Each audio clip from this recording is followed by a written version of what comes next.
ఎన్నికల సమయం దగ్గర పడుతుండటంతో బీఆర్ఎస్ నాయకులు ప్రచారంలో దూకుడు పెంచారు. ఖమ్మం జిల్లా వైరా నియోజకవర్గంలో బీఆర్ఎస్ ఎంపీ అభ్యర్థి నామా నాగేశ్వరరావు ఎన్నికల ప్రచారం నిర్వహించారు. రాజ్యసభ సభ్యులు వద్దిరాజు రవిచంద్రతో కలిసి ఏన్కూరు మండల కేంద్రంలో ప్రచారంలో పాల్గొన్నారు. రాష్ట్రంలో మోసపూరిత వాగ్దానాలతో కాంగ్రెస్ ప్రభుత్వం అధికారంలోకి వచ్చిందని నామా నాగేశ్వరరావు విమర్శించారు. అసెంబ్లీ ఎన్నికల్లో మోసం చేసిన కాంగ్రెస్ మళ్లీ పార్లమెంటు ఎన్నికల్లో మోసం చేశారు. రైతు కూలీలను మోసం చేశారు, మహిళలను మోసం చేశారు, యువతను మోసం చేశారు, ఆటో రిక్షా డ్రైవర్లను కూడా మోసం చేశారు. ఎవరిని వదిలిపెట్టలేదు. అందరినీ కూడా మోసం చేసినటువంటి పార్టీ ఇవాళ మళ్ళీ రెండోసారి ఈ ఎన్నికలకి ఆ ఓటాడటానికి వస్తుంది. మిమ్మల్ని కోరుకున్నది ఏంటంటే ఇవన్నీ బాకీ వీళ్ళు చెల్లించిన తర్వాతనే వాళ్ళకి కాంగ్రెస్ వాడికి ఓటు అడిగే హక్కు ఉంటుంది.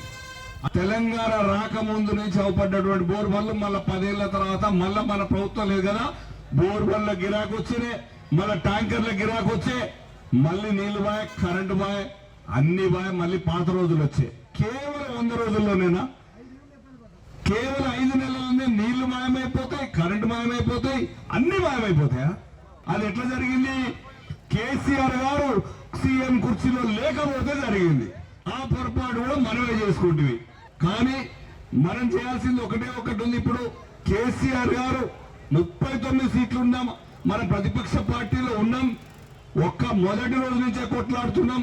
ప్రతిపక్ష గొంతు నుంచి అసెంబ్లీలో ఇవన్నీ ఎట్లా కొట్లాడుతూనే ఉంటారు ఈ రాష్ట్రంలో. కానీ ముఖ్యమైన ఎన్నికది పార్లమెంట్ ఎన్నికలు, లోక్సభ ఎన్నికలు.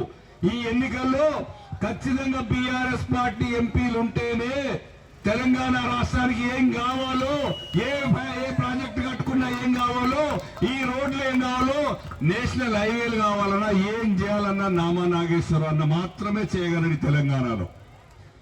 ఎందుకంటే 17 లోక్సభ సభ్యుల్లో నెంబర్ 1 అన్న